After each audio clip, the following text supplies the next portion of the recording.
There we go. Got it. Do you have to allow the people in? And this is in webinar mode, so Oh. they come in immediately, and I'm actually going to spotlight you shortly. Welcome. Welcome. Oh, this is wonderful. Great to see so many people coming in. Great. Okay. Okay. Just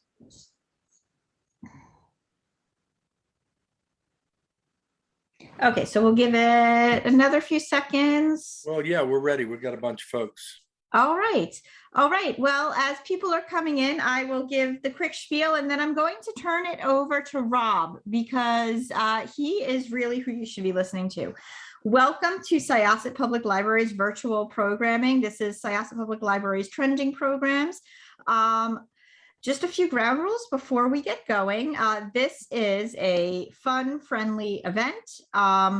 It is also in webinar mode. So you may notice there is a Q&A function and a chat function. We do encourage guests to engage in both of those. So you can either engage Rob through the Q&A or the chat, and myself or Rob will grab your questions, and we do encourage lots of questions. However, as I had mentioned earlier, this is a fun, friendly event. So while we do encourage the questions, any semblance of abusive language will have you booted from the meeting. This is not why we're here. We are here to listen to Rob talk about next job, best job, which is extremely important this week, specifically with many of the benefits, the emergency pandemic benefits running out. And just in general, it's been a difficult job market. So without any further ado, I am going to make Rob the spotlight.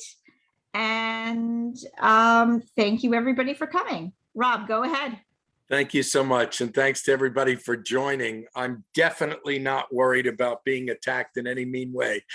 But what I do hope is that you fire away with as many questions as possible. I'll make the first few minutes of this hour a bit about me and a bit about the book, and try to tell you as many of the secrets as we can about what's in this book. But I certainly encourage questions because I want to hear more than anything about your own job search, your own challenges. And as Jessica said, yes, if you've been stuck out of work, then this is the week where those special unemployment benefits were cut off. So the clock is ticking on getting back to work.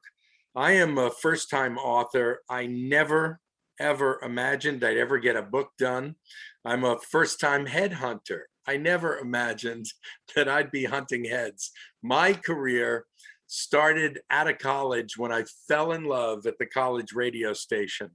And in career path number one, I worked in rock radio for about 10 years, moving around the country on the air and as the program director of great radio stations. I thought I'd do it forever.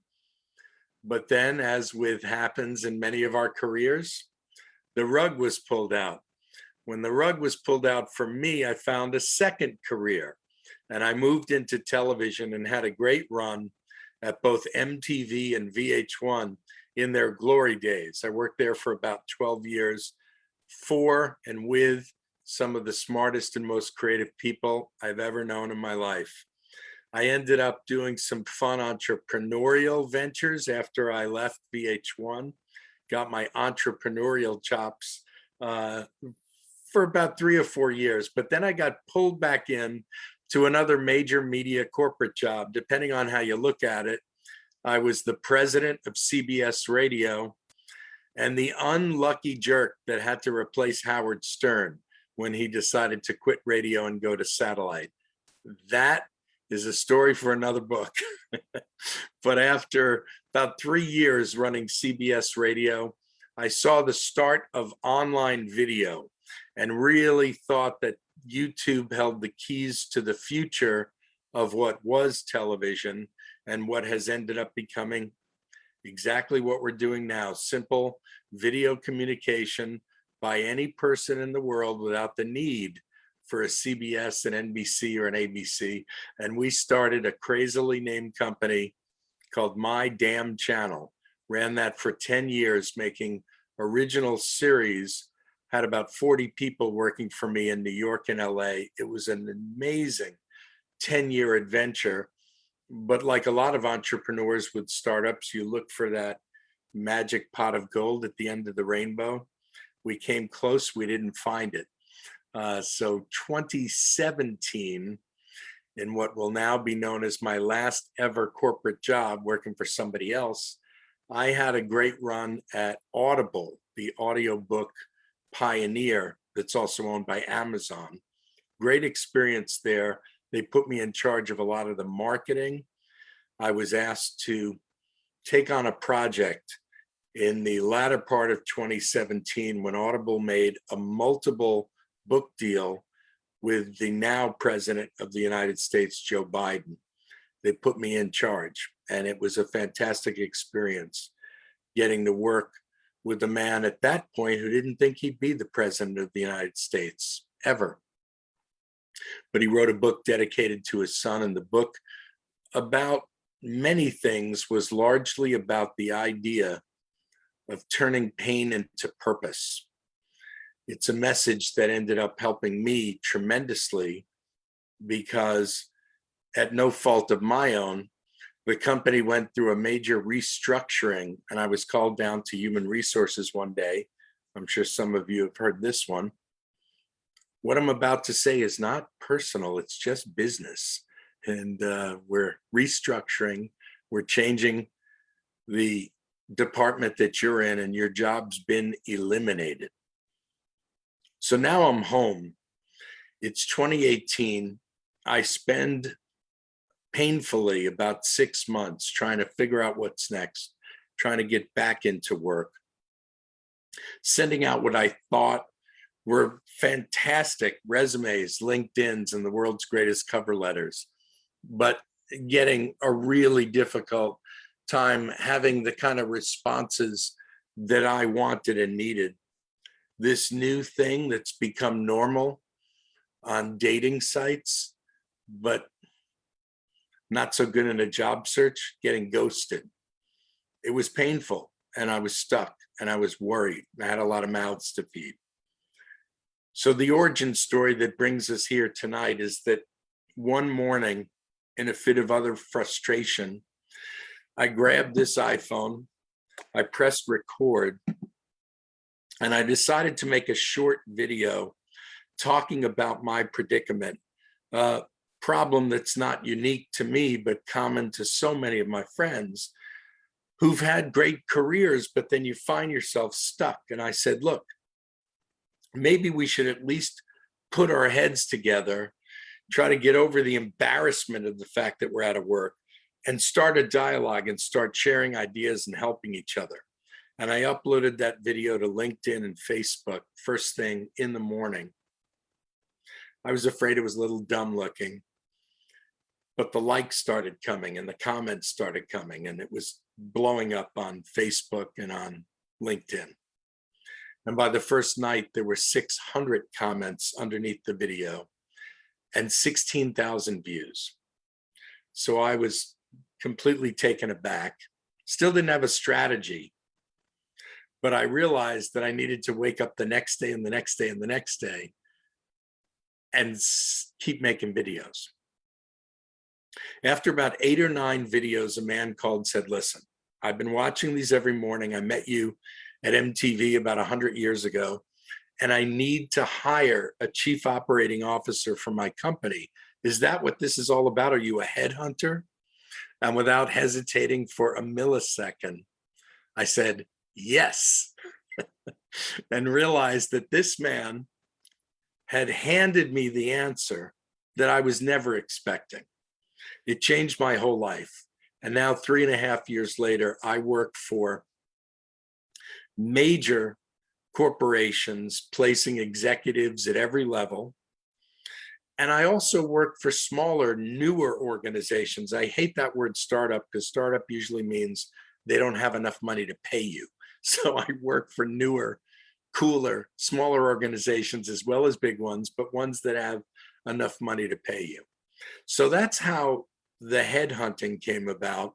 One day on LinkedIn, a man reached out and said, "This is a book."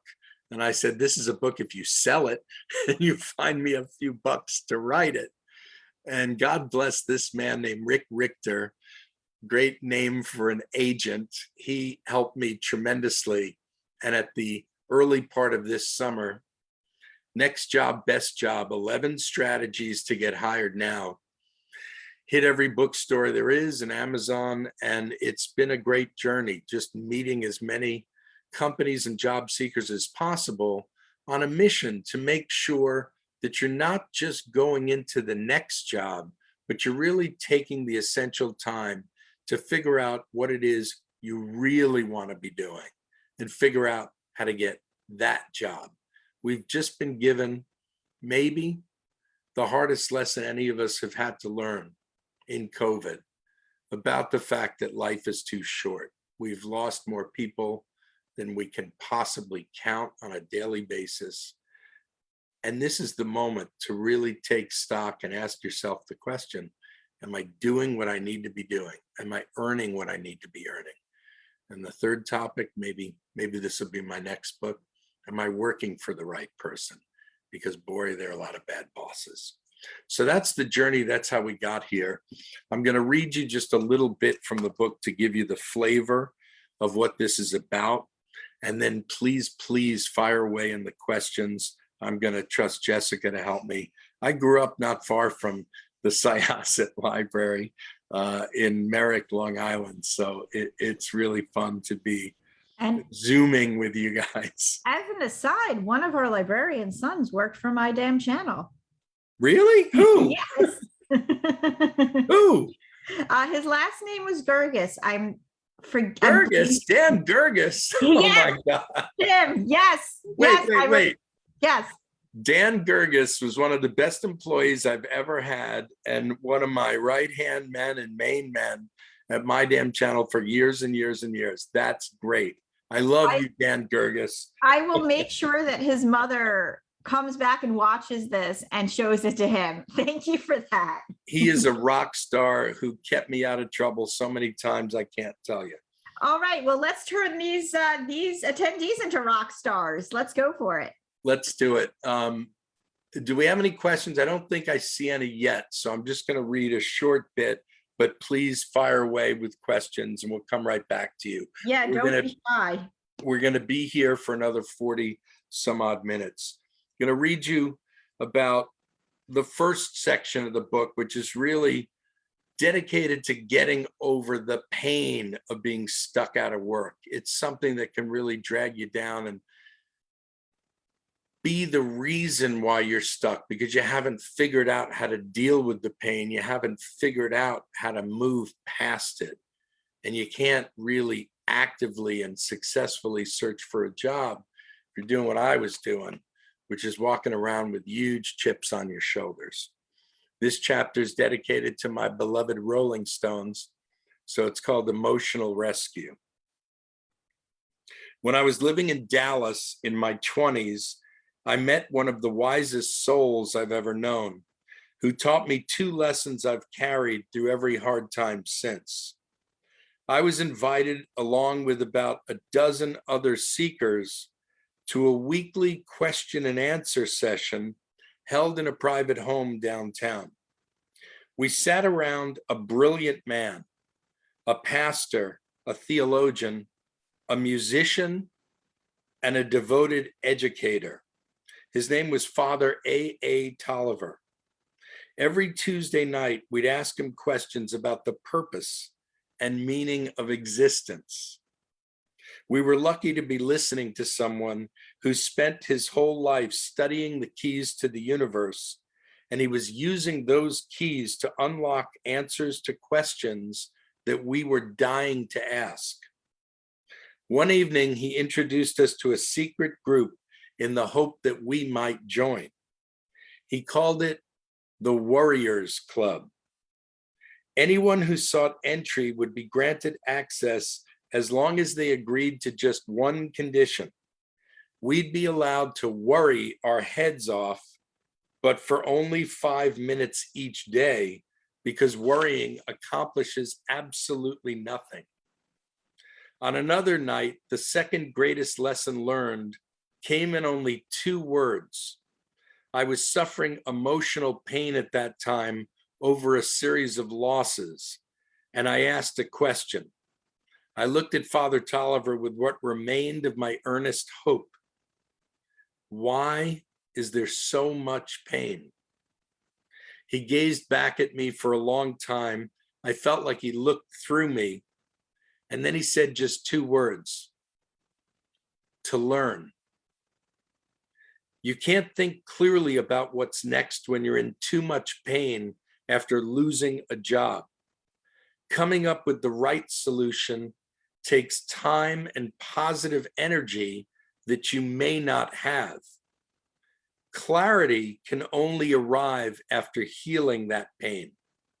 And once you find a way out, ideas and inspiration start to flow again. And you can work with a renewed sense of purpose about the next steps to take.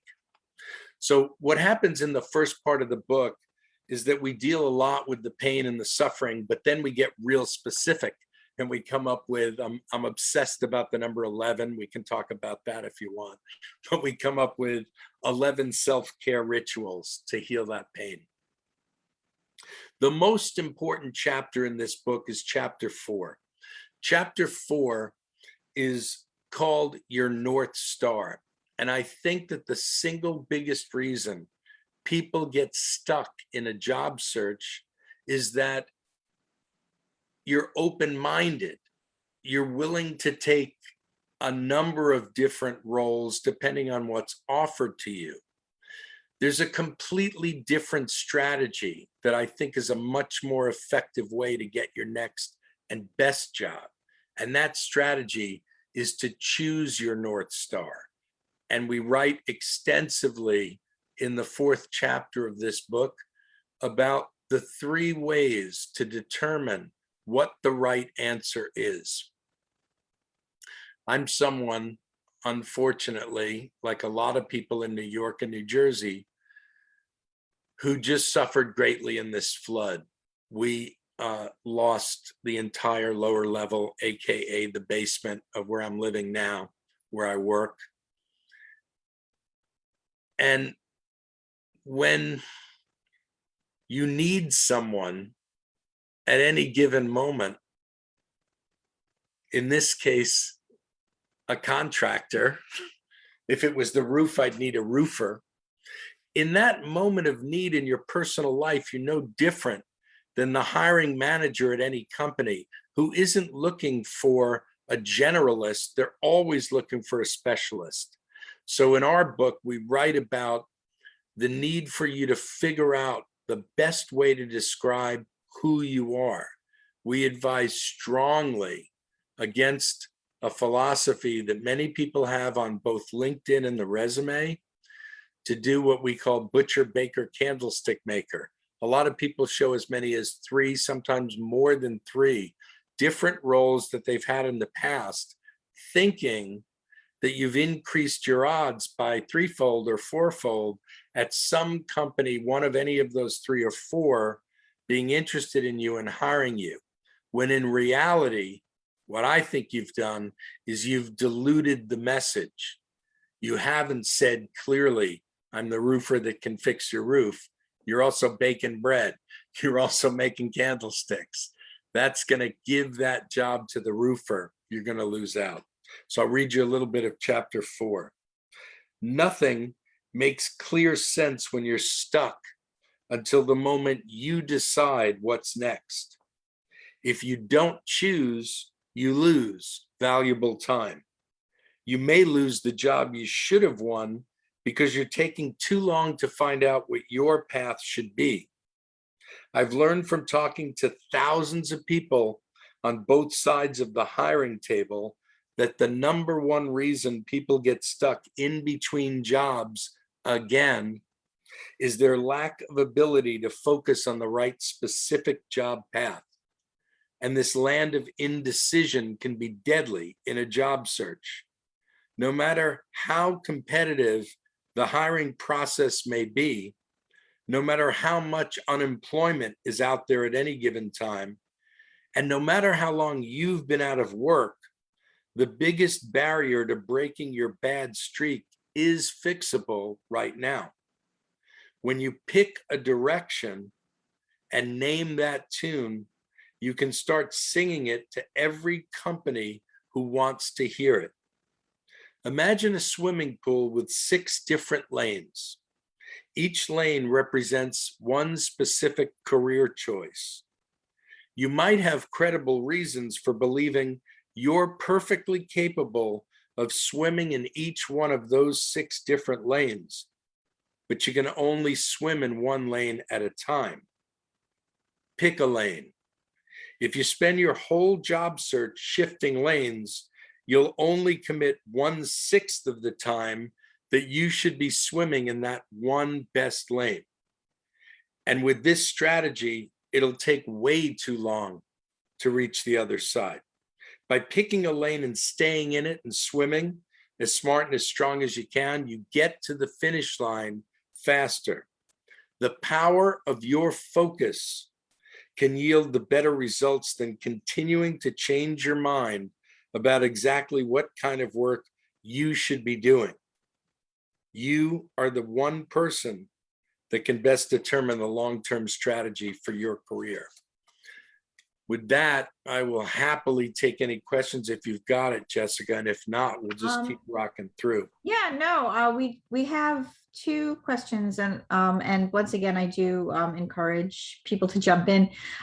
Somebody wants to know, what if you've been out of work for a bit?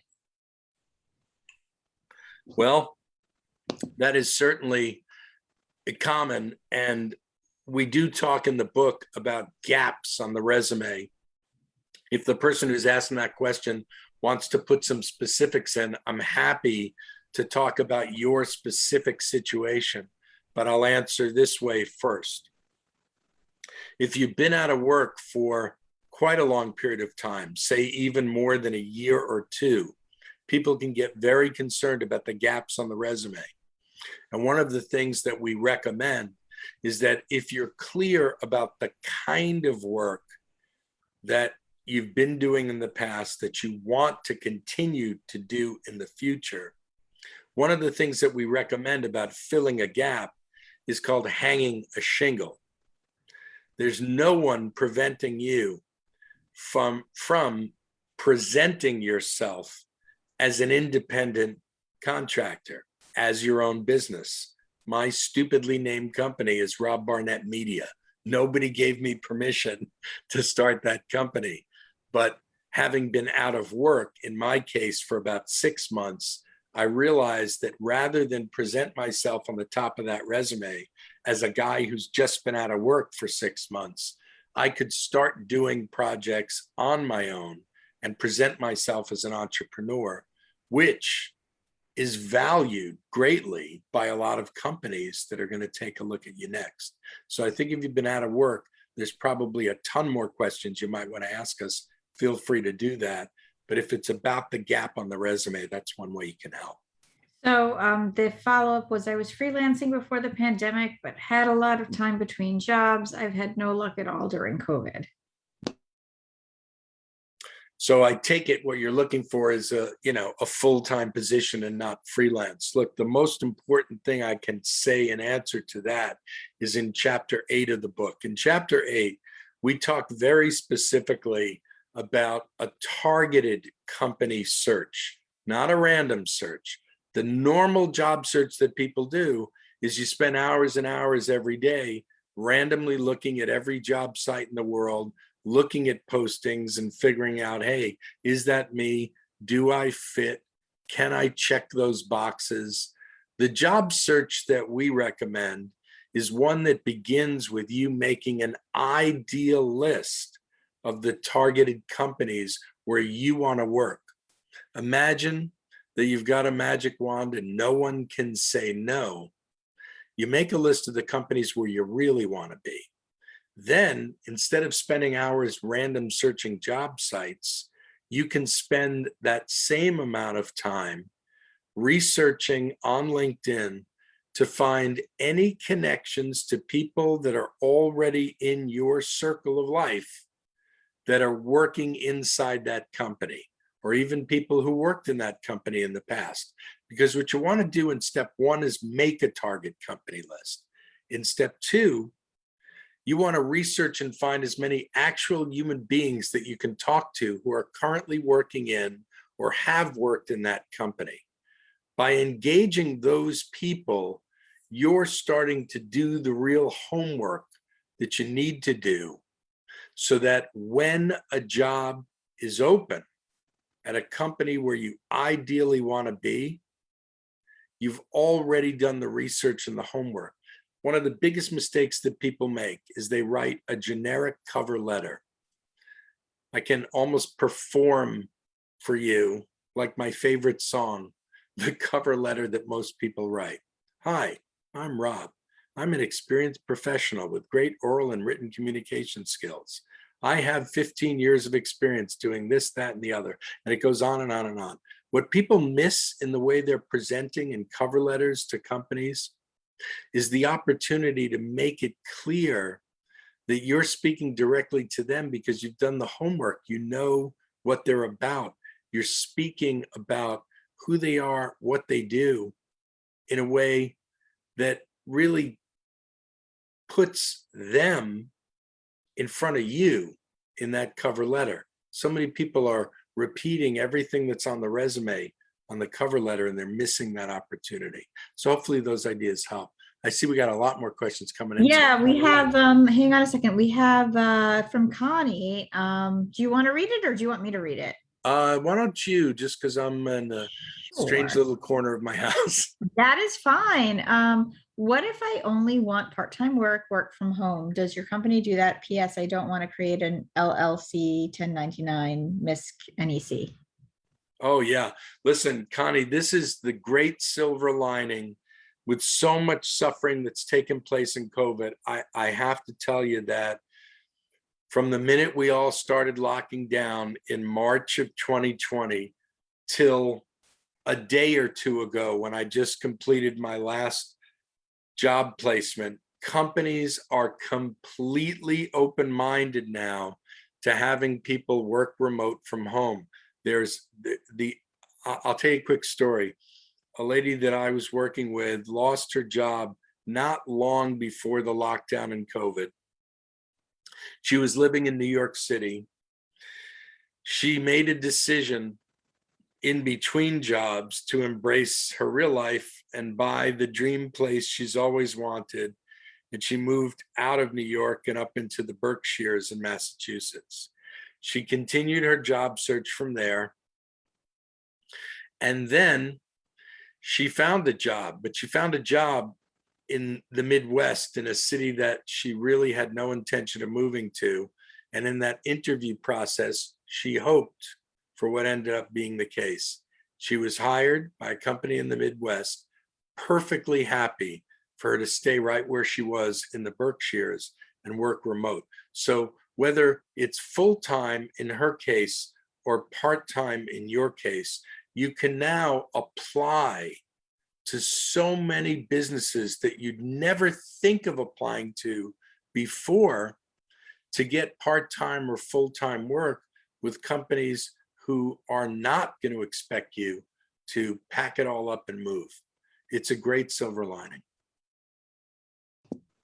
I hope that answers your question, Connie, and please follow up if you have anything else regarding that. Oh, do you have to look at part-time, only at part-time companies or comps? Not sure I understand that question. Maybe she can rewrite it. I Yeah. do see someone asking about a specific resume format. Yes. So we can certainly talk about that. In our book, in chapter 5, we go through a point-by-point breakdown of exactly how to write your LinkedIn and write your resume. I'm gonna, let's see, how many people are in here tonight, roughly? We've got about a dozen. I'm going to say Yeah. that if after this is done, you send me a message. I'm Rob at robbarnettmedia.com. We're going to send you a whole bunch of freebies so that you can get it without having to buy this book. Okay. I'm Rob at robbarnettmedia.com. And we've got a whole list of specifics about exactly how to do the resume, how to do the LinkedIn, how to do the cover letter. And I'm just going to share it free with everybody tonight. It's fun to sell books, but it's also fun to give them away. So we'll get everybody a copy. That's very kind. And, I think that the resume question is very interesting because sometimes resumes, I think the traditional resume can sometimes come off as an info dump. And once again, Connie, we do ask if you want to follow that up and rewrite your question, please do. And anybody else who has questions. Great. I'll jump into a little bit about marketing yourself. This is an interesting issue that most job seekers say when they meet people inside my company. People say things like, I hate selling myself. I don't like to promote. I don't like to market myself. But I don't like to run out of unemployment benefits, and I don't like to be out of work, and I don't like to lose out to other job candidates. So marketing yourself is an essential tool. One CEO who hired my firm to lead an executive search sent us a wish list of preferred attributes in addition to all the requirements that her candidates needed to match right for the job. Her inspired list of attributes speaks volumes about why a boring cover letter and a typical resume are never going to be enough to get a decision maker excited about moving you to the front of the line for a job interview. This CEO wanted us to present people who were smart, humble, secure, thoughtful, creative, kind, driven, and funny. This tall order makes you want to be around that type of candidate, imagining the magnetism. But everybody has their prime strengths as a professional. The marketing strategies in Chapter 5 zero in on your superpowers to make sure that every potential boss can see them clearly. So many job seekers share this similar concern. I'm not good at selling myself, but this is a challenge that I can help you face, and it's a skill that you need to master. One of the reasons that many of us cite a lack of selling skills is because we've never needed them before. Friends and former colleagues often made the essential connections that led to our jobs. But I'm guessing that you're interested in this book because that method didn't work out now. Most of us have never had formal training to learn exactly how to brand our own professional skills. But even if you've taken a course or read a book on the subject, you're likely out of practice and possibly not up to date with the newer strategies that work better now. Economic downturns and heavy periods of high unemployment will increase the competition for every job. Your selling skills need to be hardwired directly into your North Star. And you have to make it repeatedly clear to everyone who considers you to be a legitimate job candidate that you've got the qualifications, the achievements, and the focus that they seek. You mentioned, Jessica, about resumes a second ago. And, it's so important on the resume to get out of all the generic stuff. I worked with a guy just yesterday, God bless him, but he said that he took every project from inception to completion. And that kind of generic statement on a resume is falling so flat compared to writing exactly what he accomplished in that last job in a short, tight bullet point. So again, we're going to share the book with everybody who wants it tonight, but you've got to be really specific about proving your achievements. I'm ready for another one. Okay, I have one more and then we have Connie's follow-up. Okay, how would you recommend approaching self-promotion if you are painfully shy? I know I have skills, but I get nervous. Well, I'm not recommending that you need to do a short daily video every day like me. That's crazy stuff. But I am recommending an entire chapter in the book that will help you called Social Voodoo. I'm so old. How old are you? I'm so old that I grew up at a time when there were 3 television networks. And if you wanted to get a message out to mazillions of people, you had to spend a tremendous amount of money buying paid advertising. But if you're shy and you need your next best job and you need the greatest income you've ever had, then social media is the greatest free advertising you've ever been given in your life. And we've got an entire chapter that gives you the details of how to use Twitter, how to use Facebook, how to use Instagram, and of course, the single most important place to get hired, LinkedIn. LinkedIn is it. LinkedIn is Madison Square Garden. It's the biggest stage there is. You can get busy with so many other job sites, but in our book, we recommend that you learn how to master LinkedIn, and we have a whole lot of tools for you to use and adopt to be able to make a post, even just one a day for just a couple of minutes time, and to learn, even if you're shy face to face in real life, to learn how to hone a written professional voice that's going to get you noticed by the person that needs to hire you. When Twitter was brand new, I'm sitting in my office one night, kind of a moron, not really understanding how to use it. And a lady that worked for me at the time named Maria was just a social media genius.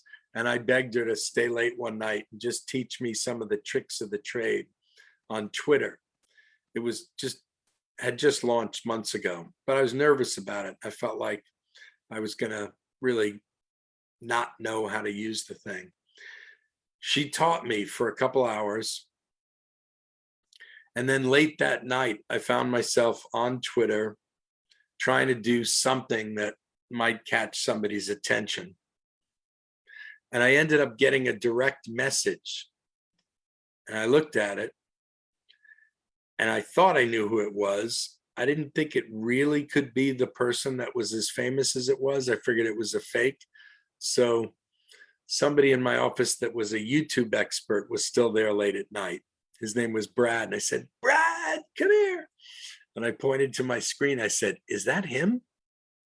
And Brad looked at the screen and said something like, oh my God. It was the creator, founder, CEO, inventor, and genius behind YouTube, a man named Chad Hurley. And Chad just happened to be watching the work that we were doing at our company called My Damn Channel. He liked one of the videos, but to our questioner, because I got over my shyness about being on social media, I was discovered by a humble, wonderful $500 million that changed my entire career. So I hope you'll read the book. I'll send it to you for free. And I hope you get over your shyness and get on social media. So, okay, we have a lot of questions. They're pouring in now. So Connie, going back to Connie, so sorry if I was not concise. What do I do if I do not want full-time nor to be an independent contractor? For example, not W-2, but receiving 1099 miscellaneous. I don't want to create an LLC or, want to be W-2. I got a great idea. Connie, send me an email. We'll go one-on-one next week. Connie needs help, but we've got a lot of questions. Connie, email me. We'll get you on my schedule and I'll help you out next week. Wonderful. Somebody in the Q&A wants to know, how does one humbly sell themselves? Well, that's a great point. I think there is this feeling about ego being a bad thing. It can be, but there's a difference between self-promotion and self-aggrandizement. I think that the most accomplished people in the world have adopted the understanding that it's one thing to do the work, and it's another thing to make sure that the work is being seen. And in order to do that, I do believe that you can speak in your own humble voice credibly without bragging or boasting or any of that stuff. I just think that selling yourself and marketing yourself, these phrases have become kind of tarnished in people's minds because there's an association with it turning you into some kind of egomaniac.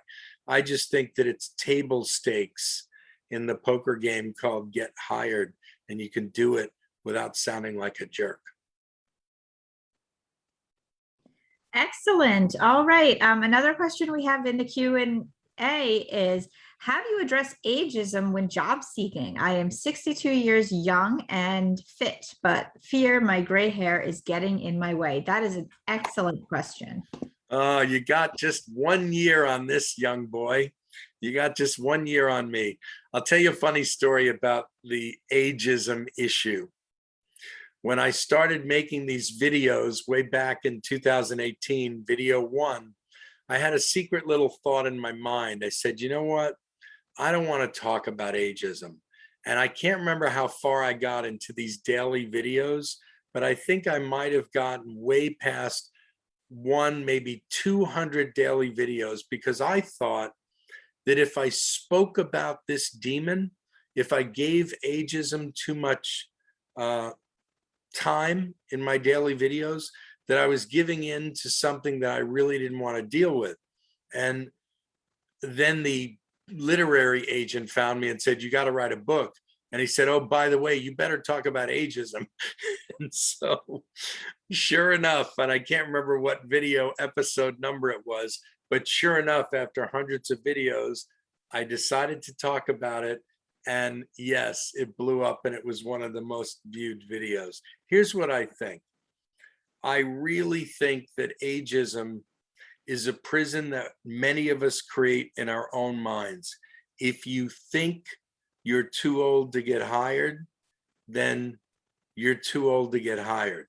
But if you think that you are perfectly qualified for the job or the jobs that you want, the jobs that you're applying to, and you make sure that you outwork all the other candidates with the proof and the evidence that you're the candidate that's most qualified for that position, then I do think that you're on the way to curing this disease. However, if you're certain that there's an elephant in the room, the elephant sometimes isn't said. Hiring managers, people who interview you have to be really careful to not say things that can get them into trouble. But if you've got good nostrils, you can smell it. I used to always be told, well, don't you think you're too senior level for this position? They can code the words in such a way to say, not you're a decrepit old man. And I think that one of the strategies that we can help you with in this book is called Tame the Elephant. If there's an elephant in the room and they think that you're too overqualified, too senior, too expensive, any of these TOO words when you're going after jobs, then I think that you'll help yourself a lot by bringing those elephants into the room, calling it out yourself, not saying, I know I'm not too old, not saying that, but saying, look, I've researched this position. I understand the job level. I understand the range of salary, and this is exactly the right role for me at this time, and here's why. One of the things I do to fight ageism is that if people look at the resume and think that I'm, that this job is too junior, it's beneath me. One of the tricks that I've used that worked really well in the past is to say, look, I don't care about job title anymore. I care about who I'm working for, that it's the right person, the right fit, and that the company's doing something that I really believe in. So these are a couple of the clues, but the number one clue is stop thinking about it. It gets in the way. We have two really good questions that just came up. One short, it's short, but it kind of it fits to what you were just talking about. And the other one is on the opposite end of the spectrum. Just really quickly, I've heard never to use an AOL address when applying for a job because of ageism. Is this accurate? Yes, yes, yes. You cannot have an AOL email address in September of 2021. Delete, delete, delete, delete, delete. Immediately get a Gmail. An AOL email address makes it look like you're coming from the 1940s. Do not use an AOL email address. Okay. And do you have advice for those of us early in our career who are probably not the most qualified in the pool? Yes, it's called the straight line theory. And here it is. What people are told in the early part of their career is a standard line that says, just get a foot in the door. I want to make sure that if you're in the early part of your career, you're getting the right foot in the right door. It's fine to be coming new into the job market without a lot of experience, but it's not fine to have a dream in your heart, to have the idea of what you ideally want to do, and then make some assumption that you've got to defer that dream. You're never going to get it. And I'm going to go get some crappy job over here just to make money.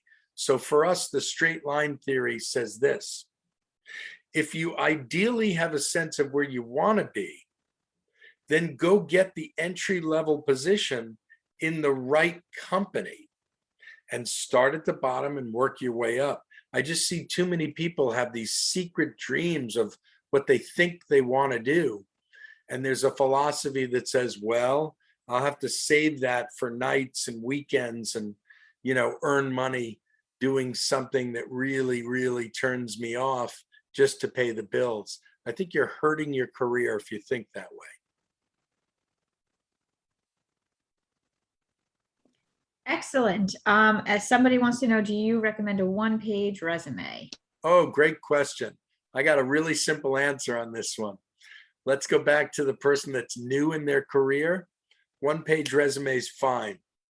If you've been around the block and you've done a lot of things, a two-page resume is perfectly fine. I think even preferable if you have a lot of great stories to tell on that resume. And a three-page resume is a bozo no-no. Don't do it. It's too long. On that matter, actually, because this came up with a friend of mine recently, what about a cover letter? How long should a cover letter be? Well, I've got a counterintuitive answer to that one. So if a three-page resume is too long and going to get you in a lot of trouble, I have a philosophy about a cover letter. But there's a caveat. If you're writing a cover letter, a basic one to a company where you really don't have enough of a connection to anyone on the inside, especially to the hiring manager, the most important person, then I think a one-page cover letter is about going to do it. However, since COVID began, I've been using a trick, and the trick that we use in cover letters has been getting a lot more people considered as finalists and getting hired than almost anything else I've been doing for the last whatever it is since COVID. If you have access to the hiring manager, then a longer cover letter is a risk that I want you to take. Because as I said earlier, if you're watching the beginning part of our Zoom, you can prove in a longer cover letter that you've done more specific homework about this company than anyone else. You can give ideas specific ideas about how you would approach that job inside that company with references to work that they're actually doing in a longer cover letter. So I think it's a risk that you should take, but only if you know that it's going to be read by the senior most person making that decision. By the way, this is as good a time as any to hopefully not make too many enemies, but say, I'm not a fan of the HR department. We need them to take care of our health and our benefits and keep us safe. But when it comes to recruiting and filling jobs, HR people are too slow. So we've got a lot of strategies in this book about how to get around them, how to end run the gatekeepers, and how to get to the decision makers, because that's going to cut the amount of time down significantly on a job search that's taking too long. Watch out for HR. So we also have a question. Do you recommend any affordable sites for education? Like if I wanted to get into a field, but wanted to get basic skills without paying upfront for a new degree? Well, I mean, the issue about whether or not you are adequately credentialed to apply for a job is a very interesting one. If you look on most job descriptions, and I look at more than I can count, the degrees are often preferred but not mandatory on many jobs. So I think that if you're in a situation where you're trying to, we haven't talked about one of the biggest words that happens in job search, the pivot. If you're in a situation where you're thinking about pivoting into an area where you may not have had enough experience or training, then I think it is essential to try to make some investment in yourself and prove that you've got some knowledge, some experience, and yes, in some cases, the credentials that are going to give you a leg up in applying for a job that's looking for specific skills that you haven't had in the past. However, if you're not pivoting and you're staying in your swim lane, then I'm not as worried about how many licenses and credentials and awards that you might have in the past as I am about the specific achievements that you can detail on your resume and your LinkedIn of what you've done to give you that credibility. So, you've got to study, we didn't really hit on this, you've got to study these job descriptions closely, and you really do have to check most of the boxes on most of the job descriptions. If you're applying to a job where you're only really able to stand up and strongly say yes, yes, yes to 3 out of the 10 things that they're looking for, that's not time well spent. You're not going to get that job except in the wildest of lucky chances. You've got to check the boxes on job descriptions. And I have a question again in the Q&A. What are some good ways to search for companies with the work culture we want? For example, good work-life balance and promoting from within. That's a very good question. Excellent, excellent question. Who's asking that one? It's anonymous. Anonymous. Hi, Anonymous. How are you? I love this question because time is up for working for bad people. You're looking at somebody who's unfortunately worked for a couple of real bad actors. So it's a great question, and you owe it to yourself to figure out as much as you can about the culture inside the companies where you're applying to work. So we have a list of specific questions in the book that you should be asking when you're inside a job interview, and they usually get to the very end, and the interviewer says, well, do you have any questions for me? That is one of the greatest opportunities that you've got to really come across as strong as you possibly can and win what you've got to win in the first interview. It isn't the job, because that never happens. you've got to win the second interview. And one of the best ways you win the second interview is by making sure that the first interview ends by you asking excellent questions. And I really agree with you. You need to ask them questions about the culture inside that company. It's so important. I love, love, love this question. Thank you, Anonymous. Send me an email and be not anonymous, because that's a great question.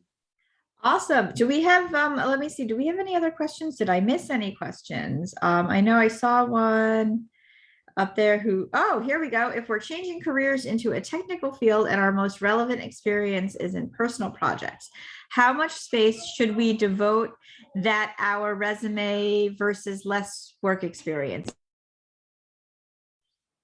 It's a little hard to get. Let me see if I can grab that. Hold on.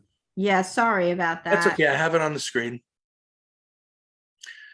Technical field, our relevant experience in personal projects, how much space we devote to that? Oh, I think I get it, but if I don't, you can email me, rob@robbarnettmedia.com, and I'll get it right for you when I catch a break tomorrow. But listen, we talked about this earlier in the hour. If you missed it, I'll just repeat it super briefly. You always want the experience on your resume to be reflective of the work that you've done inside other companies.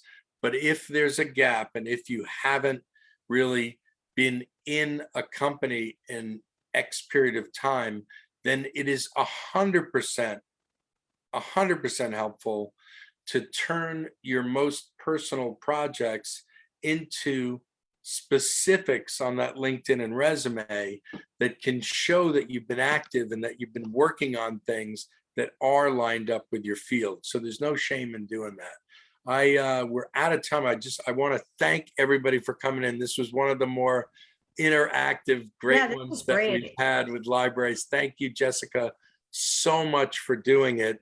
There's a place where you can go if you want to get more about the book and more about our headhunting business. It's simply robbarnettmedia.com. Maybe Jessica, if you can share that link. And then there are tabs in there. There's a tab that you can go to at robbarnettmedia.com to get more information about the book. It's also available as an audio book and an ebook if you like those things. We also offer sessions where we work with people one-on-one to help get you unstuck. And those are available, and you can book those on the site easily. So thank you so much for this opportunity. I really, really appreciate it. And like I said, send me an email, and then tomorrow morning, we're going to send you all the book. Hold on one second. I am actually going to paste there we go. There it is. All right. That's it. Yeah, somebody says, thank you. This was a great discussion, and I look forward to reading your book. I agree. On behalf of Syosset Public Library, we thank Rob for giving his time and his expertise to us and to all of you. This will be available for playback on the Syosset Library Trending Facebook page. And also will be available for playback on the Syosset Public Library's YouTube page sometime next week. So once again, everybody have a wonderful night and good luck with that job hunting. Thanks so much. Take care.